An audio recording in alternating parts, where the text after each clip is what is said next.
Let's see if this is possible.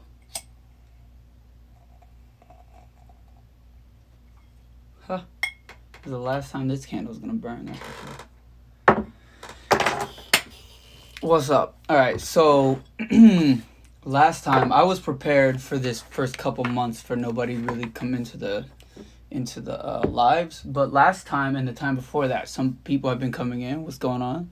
And I didn't have my screen set up in this ring light in where I could actually read what anybody was saying, so I apologize. But this time I do. I have it set up that way. So if at any point drop questions, whatever, I'll be happy to address anything you have to say. Otherwise, I'm just gonna go ahead and get started. You know what I'm saying? So we're gonna get started. And we're gonna talk about a little about some other stuff afterwards, but we're gonna get started with the normal stuff that I usually do, which is show you guys, or at least walk you through on how I made whatever song that came out last Tuesday, which in this case was Need Nobody. If I can turn this thing. There. Okay.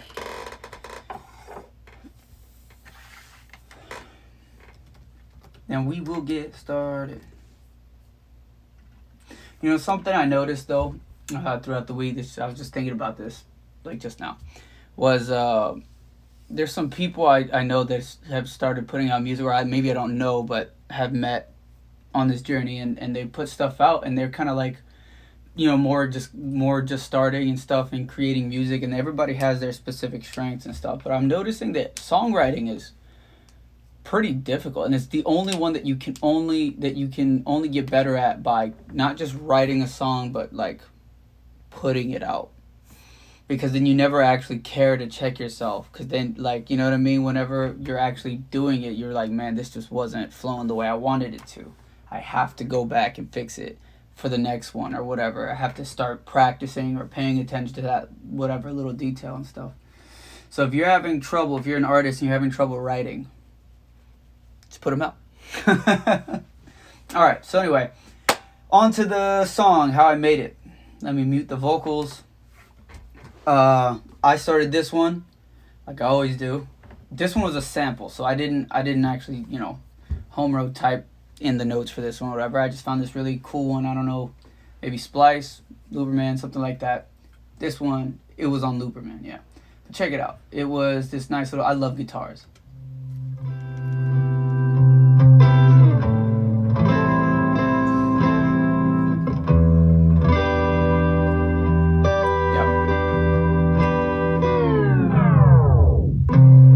So, yeah, obviously that last part wasn't in there. It ends with the...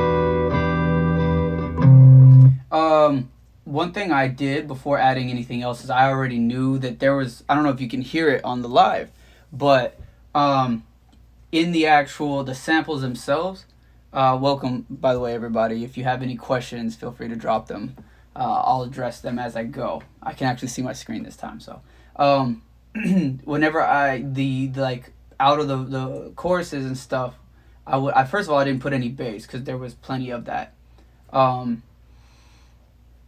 So that's what I did in regards to that. But also, I also felt like that sample's really, really full. So for my vocals to sit in there or something like that, retrospect, my vocals are way too loud, I think. I'll be honest about it.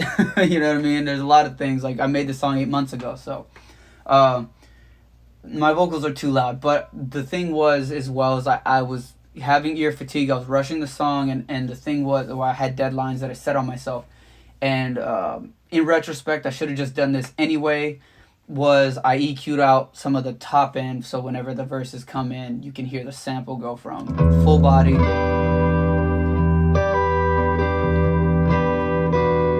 stop. So you can hear how it cuts out a lot of that upper range where a lot of human vocals tend to sit. You know what I mean? So, plus I really like how that underwater sound of a lot of stuff. I try not to overdo it. That's what everybody does, you know what I mean? But it's always a solid fix when all else fails and maybe your vocal wasn't as polished as you wanted it to be or something. Not the case in this one. In this one, it was just inexperience, you know what I mean? But anyway, I started the next thing. I actually did this one out of order. I did not do the snare next, or in this case, I did a rim shot. I didn't do that in this one. I actually started with the hi-hat, which to me, like I always say, if you've seen anyone in the past, what I always do is sample metronome sound, which is a clap, snare, snap, anything like that, or cowbell, whatever. And then I do what drives the song, which is the hi-hats that determines kind of like the speed and energy, I guess. And then the kick. The kick is usually the swagger of the song. And then the bass is just the foundation for everything to sit on. It fills out the rest of your mix. So what I did was I actually did it out of order. I did sample, and this time I did hi-hat next. So, because I kind of knew what I wanted was that live, And this one I think I performed. I have like a little MIDI keyboard I rarely use. And I finally figured out how to program it, whatever. And I did like I was doing little pads. And so the velocities were however hard I did it. Because a lot of times the way you hear it, the tactile, like being able to do it, a lot of times comes out a lot more live sounding. All I did was quantize it because I'm a very on time person, or at least I try to be, and that's the way I like to make music now. But there's situations where you want it to be slightly off time and stuff, and I'll show that in the future in other songs. Anyway, and then after that I did my snare. I think there's a rim shot. I don't know. I have it labeled rim, but I don't remember. Oh well, yeah, rim shot. It sounds real woody to me, and whatever. Anyway. That just kind of helped with the thing. It just kept everything on time. If you put that, you solo it by itself, and then you start. And also, you notice there's reverb. I don't know if you guys can hear it right there, but there's reverb that you don't hear with the sample. That's just because if you don't put that in there, it won't feel like it's actually there. And if you turn it up to where you can hear it, it'll like be slamming on people's eardrums. Now you're EQing it and doing weird shit that doesn't need to happen. And it ends up making your mixes kind of sound really terrible, or unenjoyable to listen to as well. Anyway, appreciate that. You know what I'm saying? Man, I have no idea how to pronounce any of these things, because a lot of these usernames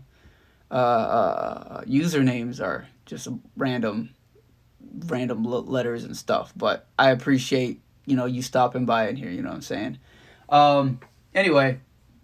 Next is first let's put it all together, right? So now we have the sample, hi-hat.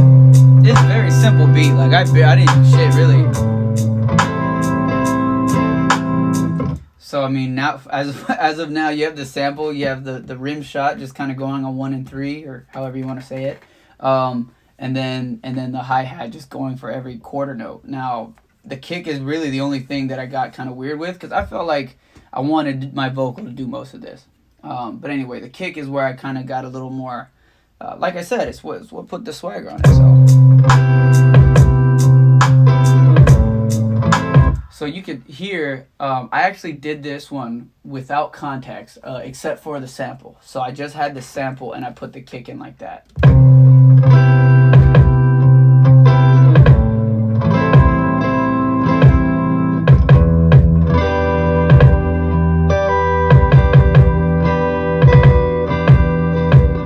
I lied. I did that with the kick.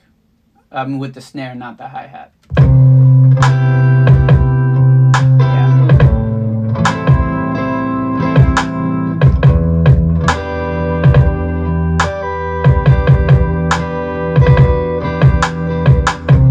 Yeah, and that was it really. The rest of it was, I say the rest of it. It's the rest of creating the song was arranging everything.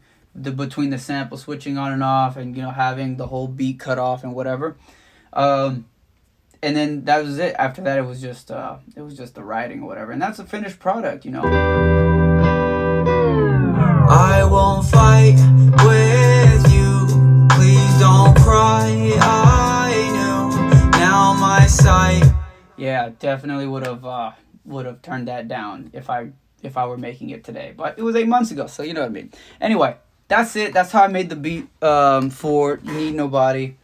Now that there's more people kind of paying attention or whatever, feel free to drop any questions and stuff like that. If you're watching this after the fact, And if there's anything you'd like to see me do in the lives aside from this, and then like little updates on things, feel free to give me suggestions. You don't have to drop them here either. If you're one of those people, you can send me a DM and stuff. I'm all good with it. But yeah, I mean, because I haven't gone into like how I do lyrics and stuff like that, because those are a little more long-winded. I don't really know if anybody wants to sit down for that long and try to figure that out. But if people were to show interest in it, I figure out a way to make it a little more concise, like I do with these. The only other thing I wanted to mention is that I'm dropping right after this. I said right after this, but in a couple hours I'll be dropping a post with some stuff that I now have on my website for sale. It's one of them is just $1. It's essentially I call them perspectives. So essentially they're doing what do you call it? It's like, so every song that I do, it's like I call it an ebook mini, but it's like my perspective, like now 8 months removed, I listen to the song, and then like what appears in my mind, the issues and things like that the emotions and things that come from that, I end up just like kind of writing about it and stuff. And some people, I don't know, want to feel that perspective and stuff, so I just kind of have it out there, just an extra piece of content. It's 99 cents on my little thing on my website. I'm gonna put all that up. The other thing is that for Signal, because it was so popular, relatively speaking, for how small of an artist I am, is I have a new hoodie. It's a new merch. It's actually fire. I like it. It's as good as I'm gonna get with my first merch drop for sure. But yeah, so I'm gonna be dropping that afterwards. Let me see if anything's going on. Hey, what's up? Welcome everybody to the, you know what I mean, to the thing. We will love to see you sing live. You know, I probably could do that. I just don't have my lyrics. So what I'll do is I should come up with something like that. Yeah, I'll definitely do that next time. I'm gonna figure it out, because like if I just go do it right now, I'm gonna do all sorts of nonsense and it's gonna be here forever. But I'm definitely gonna do that for the next one, and I'll have like my lyrics written out or something, so I'm not like fumbling over whatever, and I'll have like a beat, whatever. Or maybe I'll do one that's not even like out or something like that. You know what I mean? Yeah, that's hard. I'm gonna do that. I appreciate the suggestion. So what we're gonna do then is well, no, that's for me. I was about to bog you guys down and start rambling. But yeah, I mean, I hope you guys enjoyed it. That's how I made the beat for Need Nobody. Ebook minis, there's one out for everything that I dropped, starting with Signal, so starting this year in June. So there's 5 of them out: Signal, Freer, Anxiety, Brown and Sweet Tea, and now Need Nobody. I have perspectives for all of those regarding the issues that come up with those things whenever I listen to them now. If you want to, you know, just kind of see my perspective and how I think about life and stuff like that. So it's kind of all that in there, like who I am. If you want a little bit more insight on that, it's 99 cents on my website. I'm going to put it all up here in a little bit. And then, yeah, watch for that new drop of that Signal hoodie and stuff. You know what I mean? I'm going to have it all set up. So, and next time we come in here, I'm going to show you guys how I made the beat for the song Coming. And I'm going to do some live singing, because that's hard. I like that idea. Anyway, appreciate y'all. Much love. See y'all on Tuesday on the next drop.